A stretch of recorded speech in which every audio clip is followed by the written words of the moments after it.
अब हम देखेंगे question number 5। Examine the theories of political obligation and the justification of civil disobedience. इसके question देख लो, ऐसे आ सकते हैं। ये 6 क्वेश्चन मैंने दे रखे हैं। कोई भी क्वेश्चन आएगा आपको सेम चीज ही लिखनी है, ठीक है। सबसे पहले समझते हैं कि पॉलिटिकल ऑब्लिगेशन का मतलब क्या होता है। देखो, सिटीजन्स की ना मॉरल ड्यूटी है कि वो स्टेट के लॉज और अथॉरिटी को ओबे करें। जो भी स्टेट में लॉज बन रखे हैं, रूल्स बन रखे हैं, हमें वो फॉलो करने होते हैं। ट्रैफिक रूल्स हैं, टैक्स पे करना, लॉज ओबे करना, ये सब किसके अंडर आते हैं? पॉलिटिकल ऑब्लिगेशन के एग्जाम्पल हैं ये, ठीक है। पॉलिटिकल सिस्टम तभी चल सकता है जब सिटीजन जनरली जो है लॉ को फॉलो करें। लेकिन सबके दिमाग में क्वेश्चन आता है कि हम लॉ को ओबे क्यों करें। इसी क्वेश्चन का आंसर जो है डिफरेंट डिफरेंट थ्योरीज के अकॉर्डिंग दे रखा है। सबसे पहली आती है आपकी कंसेंट थ्योरी। ये जो दी थी जॉन लॉक ने दी थी, वेरी इंपॉर्टेंट। आपको नाम पता होने चाहिए थिंकर्स के, क्योंकि थिंकर के नाम से भी थ्योरी आ सकती है। ओके, देखो, जॉन लॉक कहते थे कि पॉलिटिकल ऑब्लिगेशन सिटीजन के कंसेंट से आती है। यानी कि गवर्नमेंट तभी लेजिटिमेट है जब लोग उसे एक्सेप्ट करें। अपनी सोसाइटी के रूल्स मान लिए तो आप पर उन रूल्स को फॉलो करने की रिस्पॉन्सिबिलिटी आती है। इसी को लॉक जो है कंसेंट थ्योरी कहते हैं। यानी कि सिंपल, अगर गवर्नमेंट बहुत ज्यादा ऐसे वो हो जाएगी कि हम एक ही गवर्नमेंट रखेंगे, गवर्नमेंट भी फेयर नहीं रहेगी तो लोग भी फेयर नहीं रहेंगे, है ना। तो सिटीजन रेजिस्टेंस करने लगेंगे। लेकिन जब गवर्नमेंट फेयर है तो आपको गवर्नमेंट के रूल्स मानने ही पड़ेंगे। ये होती है कंसेंट थ्योरी। ओके, फिर आती है आपकी सोशल कॉन्ट्रैक्ट थ्योरी। इस थ्योरी के इंपॉर्टेंट थिंकर्स हैं Thomas Hobbes, John Locke and gene Jacques. आप इसको याद रखोगे तीनों नाम को, ठीक है। इनका मानना था कि सोसाइटी एक सोशल कॉन्ट्रैक्ट पर बेस्ड है। यानी कि लोग कुछ फ्रीडम सरेंडर करते हैं, बदले में स्टेट उन्हें सिक्योरिटी, पीस और सोशल ऑर्डर देती है। यानी कि आप समझ लो, जब सिटीजन जनरल विल के अकॉर्डिंग बने लॉज को ओबे करते हैं तो वो एक्चुअली अपनी ही कलेक्टिव विल को फॉलो कर रहे हैं। यानी कि आप समझो, गवर्नमेंट हमें क्या दे रही है, हम उसको टैक्स पे कर रहे हैं तो गवर्नमेंट हमें रोड्स बना के दे रही है, हॉस्पिटल दे रही है, government hospital, government schools, government colleges दे रही है। तो हम लोग कुछ चीजें सैक्रिफाइस करते हैं ताकि गवर्नमेंट हमें बेनिफिट दे सके।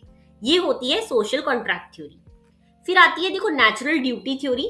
सिटीजन पर नेचुरली ड्यूटी होती है कि वो जस्ट इंस्टीट्यूशन को सपोर्ट करें। जहां पे हर चीज फेयर है, जहां पे हर चीज इक्वल है, आपको ऐसी चीज को सपोर्ट करना चाहिए, तो आपकी ड्यूटी बनती है। ओके, फिर आती है फेयरनेस थ्योरी। यहाँ पे रॉल्स की थ्योरी आ जाती है कि सोसाइटी के आप बेनिफिट तभी इंजॉय कर पाओगे जब आप रिस्पॉन्सिबिलिटी अपनी पूरी करोगे, अपनी ड्यूटी पूरी करोगे। ओके, अब हम बात करेंगे civil disobedience and its justification पे। देखो, यहाँ पे बेसिकली एक क्वेश्चन सबके दिमाग में आता है कि क्या सिटीजन को हर लॉ भी करना चाहिए? पॉलिटिकल थिंकर्स के अकॉर्डिंग नहीं, ऐसा नहीं। जब लॉज आपको गलत लगे तब सिविल डिसोबीडियंस जस्टिफाइड होता है। जैसे कि आप देख सकते हो, अभी हमारी कंट्री में इतने सारे पेपर लीक हो रहे हैं, बहुत कुछ हो रहा है, तो लोग उसके अगेंस्ट आवाज उठा रहे हैं, है ना। तो यहाँ पे हमें गलत लग रहा है कि अगर मिनिस्टर ने हमारी बात नहीं मानी या मिनिस्टर ने गलत चीज करी है तो उसको आके एटलीस्ट उस चीज को एक्सेप्ट करना चाहिए। तो हमें सिविल डिसोबीडियंस करना चाहिए। सिविल डिसोबीडियंस का मतलब होता है पब्लिकली, पीसफुली और नोइंगली लॉ तोड़ना, ताकि इनजस्टिस के अगेंस्ट आप प्रोटेक्ट कर सको, ठीक है। ये कोई भी तरह का वायलेंस नहीं होता, ये पीसफुल रेजिस्टेंस होता है। ओके, आपको इसके फीचर्स वगैरह पता होने चाहिए, पेपर में आ जाते हैं। एक तो ये पब्लिकली होता है, छुपकर नहीं होता सिविल डिसोबीडियंस। नॉन वायलेंट होता है, कोई लड़ाइयां नहीं होती इसमें। मॉरल पर्पस के लिए होता है, ठीक है। रिफॉर्म के लिए होता है, कोई रूल को चेंज करने के लिए होता है, ठीक है। तो इसको आप ऐसे याद रखोगे। अब देखो, यहाँ पे कुछ शॉर्ट नोट्स की बात करी गई है। मैं सारे शॉर्ट नोट्स तो डिस्क्राइब नहीं करूंगी क्योंकि मैंने ऑलरेडी पीछे भी समझा दिए थे काफी सारे। ह्यूमन राइट्स पे क्वेश्चन आ सकता है जिसमें जस्टिफिकेशन, जनरेशन, मार्क्सिस्ट क्रिटिक और यूडीएचआर की बात करी हुई है, ठीक है। देखो, ह्यूमन राइट्स क्या होते हैं? ह्यूमन राइट्स वो राइट्स हैं जो हर इंसान को सिर्फ इंसान होने की वजह से मिलते हैं। ओके, यानी कि किसी कंट्री, रिलीजन, कास्ट, जेंडर इस पे नहीं डिपेंड करते। आप सिर्फ एक इंसान हो, इसलिए आपके पास इन राइट्स जो है नेचुरली होते हैं। ये आपकी डिग्निटी को प्रोटेक्ट करते हैं, आपकी फ्रीडम को प्रोटेक्ट करते हैं, आपकी इक्वालिटी को इंश्योर करते हैं, ठीक है। तो इस चीज को आप याद रखोगे। दूसरा आ जाता है globalisation, economic injustice and human trafficking. आपको ये सारे टर्म्स पता होने चाहिए क्योंकि ये आपके शॉर्ट नोट्स में आ सकते हैं। ओके, ग्लोबलाइजेशन, देखो हमें पता है क्या होता है। ग्लोबलाइजेशन का मतलब है दुनिया के अलग अलग कंट्रीज का इकोनॉमिक, पॉलिटिकल और कल्चरल लेवल पर एक दूसरे से कनेक्ट होना। मैकडोनल्ड्स इंडिया में है जबकि वो बाहर का ब्रांड है। क्यों है? क्योंकि ग्लोबलाइजेशन की वजह से, ठीक है। तो ग्लोबलाइजेशन की वजह से बहुत सारी कंपनीज इधर आ गई, हमारी ग्लोबल कनेक्टिविटी अच्छी हो गई। इकोनॉमिक इनजस्टिस क्या होता है? देखो, ग्लोबलाइजेशन के बेनिफिट्स जो है सबको नहीं मिल पाते, क्योंकि हर कोई बंदा तो देखो इतनी बड़ी बड़ी ब्रांड्स जो है अफोर्ड नहीं कर सकता। तो सिर्फ वेल्थ और अपॉर्चुनिटीज वालों के लिए ही जो है ग्लोबलाइजेशन आया, तो इसको हम इकोनॉमिक इनजस्टिस कहेंगे। ओके, ह्यूमन ट्रैफिकिंग हमें पता है क्या होता है, लोगों को इलीगल तरीके से रिक्रूट, ट्रांसपोर्ट या सेल करने को हम ह्यूमन ट्रैफिकिंग कहते हैं। ओके, अब नेक्स्ट आती है Amartya Sen capability approach. Very important, paper में एक अलग से भी क्वेश्चन आ सकता है इसका। अगर मैं आपको शॉर्ट में समझाऊं तो अमर्त्य सेन एक बात से ना डिसएग्री करते थे।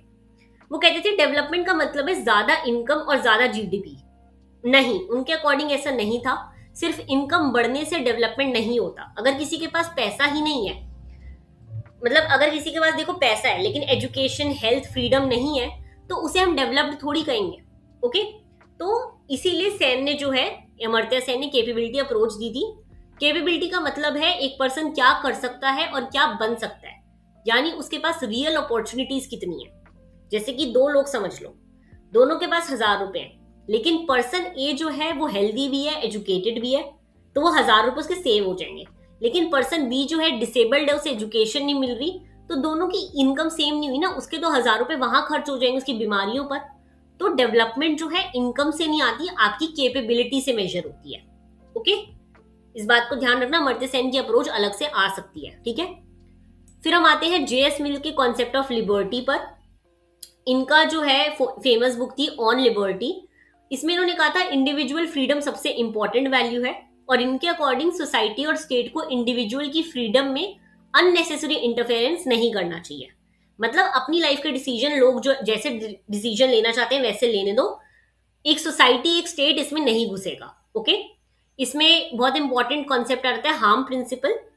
इसके मिल के अकॉर्डिंग स्टेट या सोसाइटी किसी व्यक्ति की फ्रीडम को तभी रिस्ट्रिक्ट कर सकती है जब उसके एक्शन से दूसरों को हार्म पहुंच रहा हो, जैसे कि क्रिमिनल वाला। ठीक है, फ्रीडम ऑफ एक्सप्रेशन, इंडिविजुअलिटी, सब कुछ इसके अंदर आता है। ठीक है, राइट्स हमें, मैंने पहले ही बात करी थी, legal rights, economic rights, obligation, इन सबकी हमने पहले बात कर ली थी अभी पीछे क्वेश्चंस में।